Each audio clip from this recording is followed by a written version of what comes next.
Chris. Welcome back to the shed. It's time for Flat Tank Friday again. Got a big week going on. Did a little bit on the Douglas. Worked on the exhaust after I got the belt on last week and had a success with that. That was a really good result. Again, thanks to Gary. Good on you, Gary, for contributing. It's been a fine outcome. This week in my travels, I also got a pair of, I suppose they're veteran style guards off a mate who had too many. So let's have a look at those and then let's get into doing some work on the bike and doing some work on the exhaust. Alright, this might be a bit agricultural and a bit noisy, but let's have a look. Just get that sun plug out of the road. So I got a pair of these off a mate. They're rolled over on the inside and they're probably a veteran profile of some description. I think they might have been made in India or somewhere like that. He had 4 of them that he bought for 20 bucks a piece, and he sold me 2 of them for 60 bucks. So that was a good result for me. I paid 30 bucks each for them, which I thought was pretty fair. And then he kept the remaining 2, and that left him with 10 bucks each. I don't begrudge him a deal. He got a good deal on 4 of them and bought the lot, and that came out pretty well for him. But was really pleased that he agreed to part with a couple of them and fling them over to me. Here's the other one, and there's a side-on view of it, and you can get a closer look at what they're like. I wouldn't say they were supreme quality or anything like that, but for 30 bucks each, gee, I'm happy to make the stays, make the rivets, and work on those guards for a future project. Now, I don't have a future project at this point, but stuff like this, which I consider cheap, doesn't come up all the time. So for $60 Australian, that feels pretty good to me. With a bit of work, fair bit of sanding, because they're just in some sort of weird looking primer that's been scratched to hell. They'd come up really well, cut to length, and then some custom stays and brackets, mate. They'd work really well, I reckon. So I'm pretty pleased with that. So shout out to Noel for doing that. All right, let's get over to the bike and get back to work. I found a nice piece of exhaust pipe. It's 1.25 inches outside, and it slides up into the exhaust pipe where it comes out of the muffler, I suppose, really nicely, and that looks good. Its relationship to the bottom of the frame is probably what I'm looking at. It needs slightly tilted upwards to sit parallel for me with this bar, and I think that's the look I'm looking for. I'm going to step around the back of the bike. It also needs brought inwards. Now it's exaggerated because the pipe's quite long, but it probably needs tilted inwards, maybe 3 or 4 centimetres. So where I've been beating on the pipe and making the pipe fit foot pegs is where I'm going to have a go at heating and bending this pipe slightly upwards and slightly inwards. We'll see how that all goes. Drag the rake of the pipe up to be in line with the frame, and now I think I'm happy with that. I think for me it needed to sit in line with this bar, and it pretty much does. And then I've also towed it in at the back, but of course now I'll have to cut it off, but I was always going to leave room for the stand to come down. I've blown a tiny hole into the header pipe or the exhaust pipe where I'd been beating on it, so I'll have to repair the tiny hole, but one thing always leads to another. So I think I'm going to cut this pipe to length, and I've decided to come to just about here, but in reality I think I'll probably bring it in to just in line with the axle, but I'm going to cut it to here to begin with and see how it looks. Well, there it is. It's unpainted, but I think it's come up really well. I'm not sure about the length. as it sits in relation to the rear wheel is probably a little bit longer than I'd like it to be. I still think it probably needs 10, 12, 15 centimetres cut off. Maybe back to around about here. I'm not sure. Other than that, I think it's at the right angle. It's tilted up in line with the frame. I've repaired the hole under the foot peg where I blew through the pipe, and I think that's from beating on it and stretching it. I actually used some poly steel. I cleaned it all back and molded all the steel, poly steel into it, and that stuff just goes off really hard and really fast. So have I cheated? Maybe, but it'll allow me to sand it and keep it in shape. I've towed it back in towards the frame, and I've towed it in pretty much as tightly as I can. You still got to be able to get the stand around it, so it's towed in as far as I can, and that was really easy. Just applied plenty of heat and gave it a gentle flex, and it just gave. I'm going to call that okay for now. I was going to throw some paint at it, but I think not. I'll push on and maybe cut it again, and maybe even look for a little fishtail online with 1.25 inch inner diameter. I think I'd like that. Or I've seen pipes that are, I'm going to call it pinched. The end of the pipe is heated and pinched to just leave a slit down the middle. I'll do a little bit of online research, and then we'll come back and we'll have a bit more of a go at it. A couple of days have gone by. I've done a bit of research and had a bit of a think about how the Douglas exhaust should look. It shouldn't look like that, basically. I can't find a mid-20s Douglas that has the long pipe that comes back to just behind the centre of the rear axle.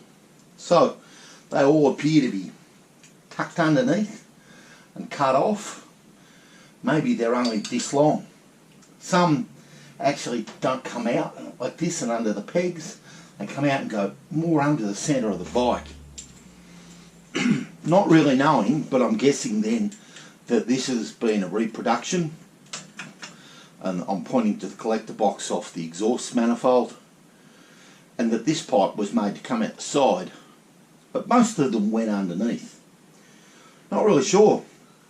It's led me to do a little bit of thinking. I can make it about this long and cut it off and build a bracket off here, or I can slice him short. I think I'm going to cut it short. I think I'm going to do a bit of a salami cut, as they call it, or a bologna cut, the Americans would call it. Going to come across here somewhere. The pipe was something I had in stock. I didn't buy it, and it's not real dear, so it doesn't matter anyway. That'd be about 150 mil, 15 centimetres, and that'd be easy. What it does mean though is that the pipe would be unsupported. So all the weight would be hanging here and here. I suppose I could build a bracket off the foot peg. I think it's actually fairly rigid, so I'm not sure it would matter. I'll still have the other piece left over, which I could put in the other way and build a bracket off here. But I think the short pipe, as per the way Douglas has looked, is probably okay for me. Certainly saves another bracket, more powder coating, more nickel plating, and the money gets out of hand. So I'm going to set myself up, I'm going to cut this off, and I'm going to bring you back and show you what it looks like. Let's hope it looks alright. Well, excuse the apron, put it on to stop myself burning my jumper, because I've set myself on fire with the angle grinder a couple of times. Bologna cut, salami cut, whatever you want to call it. I'll cut the pipe on a bit of an angle, just to give it a nicer look than straight out. It's not original, so I'm not losing sleep. I actually think I like it. It's a short length of pipe. Let me get that out.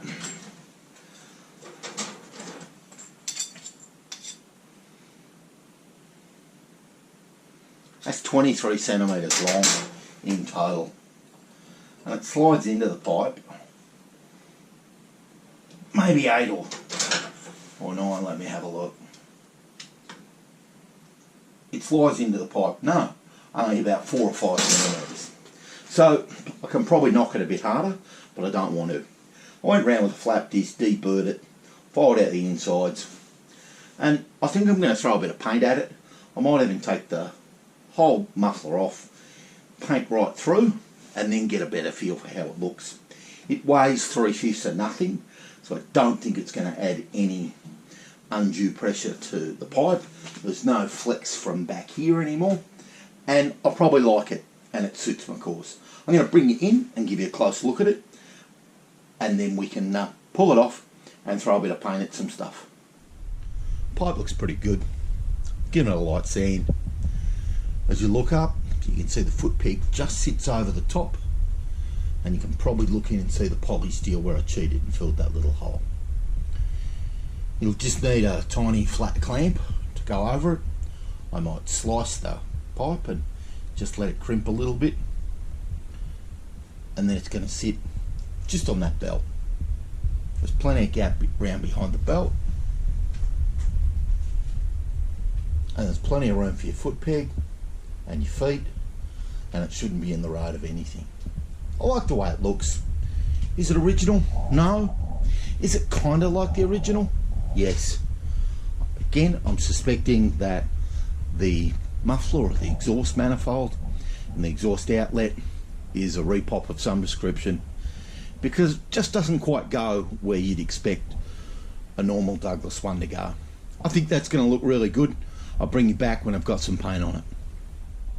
So here's the exhaust off the Douglas. I've given the exhaust pipe a little bit of a touch with some paint and a little bit of a tidy up. In reality, I think the whole thing needs a proper sand and a repaint when I finish the bike up and it's running. It's a little bit ratty, a little bit shabby in places, and I've beaten the life out of it. But essentially, this will do for now, and it'll look pretty good. So this morning, I was out and bought a clamp. And I bought it from a water supply specialist. It's pretty plain. It's 1 3/8 inches, and it's a solid clamp. We'll get a nice strong grip out of it. No, it's not original, I get that, but it's going to do the job and be easy to tighten up. So the exhaust pipe I've made slips inside and is 1 1/4 inches inside. So I'm just going to take 2 fine cuts with the angle grinder in about the width of my clamp, so that I can just get a bit of clamping down pressure on the pipe, but I don't need much. I've got a 1 1/4 cutting disc on the angle grinder, so I'm just going to give that a slice and then we'll go from there. There's the exhaust pipe after I've given it a lick with the angle grinder, and that's come out pretty well. I did push the clamp on, slide it back a few mil and scribe a little line, and hopefully you can see the scribed line, so that the clamp would cover the slits in the pipe. And so if I slide that over whilst trying to hold everything steady, then you can't see the scribed line and you can't see the slits in the pipe, and that should work really well. Alright, going to grab this, onto the bike it goes. Here's the exhaust pipe fitted up. The foot peg bar is all pushed to the left hand side of the bike. I've decided to run the clamp this way, with the tightening adjustment just turned to be underneath. I had thought of running it upwards so it was nice and easy to get to, but then it gets a bit close to the belt and I don't want to be fiddling around there. So I think this way, pity about the numbers stamped right there, but I think that'll look alright. I'm going to put the extension to the exhaust pipe on and we'll have a look at that, see how it looks. Here's the exhaust pipe. I'm happy. I think it works well. I think it's behind where my foot would be. I think the exhaust outlet, my foot will be somewhere here. So anything that's coming out gets spewed out, not onto me.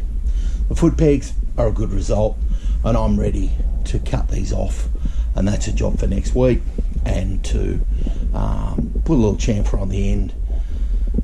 And yeah, the purists will hate me, but maybe a nice nylock nut just to hold all that firmly in together. I don't believe hardly any of it's original, so I'm not going to lose sleep.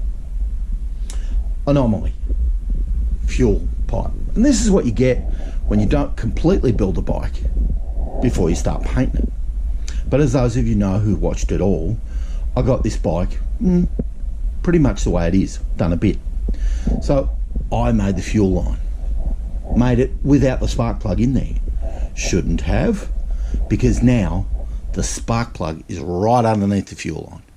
That in itself's not a big deal, but I think that the lead will potentially short on the fuel line because it can touch it.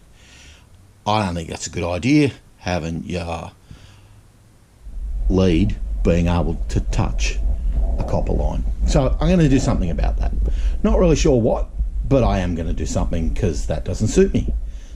Hey, that's Flat Tank Friday for another week. Hope you enjoyed it. I shot this over 5 or 6 days. So if it looks a bit disjointed or I'm wearing different clothes, that's all cool. The top and the tail and this bit were all shot in the same day. A few weeks ago I was a bit disenchanted with the bike and I wasn't getting far. The belt spurred me on. I loaded the bike up with a friend and we took it to Knowles and got a belt. Then with Gary's help I got the belt finished and it spurred me on to tackle another job. So I tackled a simple job like the exhaust and got that done, and I'm pretty happy with it. Now I'm going to tackle some more simple jobs. I'm going to cut the footrest back and tidy this up, and maybe the Nylock nut, I'm not sure. After that, another simple job. Going to do something about the fuel pipe. And hopefully by then my levers will be here. One simple job at a time. And then another simple job, I'm going to adjust a sump plug to go into the bottom of the timing case, to take a hose to let the oil drain into a catch bottle. And I think that was Ian that suggested to do that. So I'm back on track again, one simple job at a time. When I look at 10 simple jobs, it feels like it's all too much and it's too hard, and I'll throw a sheet over it and sulk for a while. So thanks to everybody who's got involved. Thanks for everybody's help and their ideas, and I'll keep pushing along. Hope you've enjoyed it. Have a great weekend. Cheers.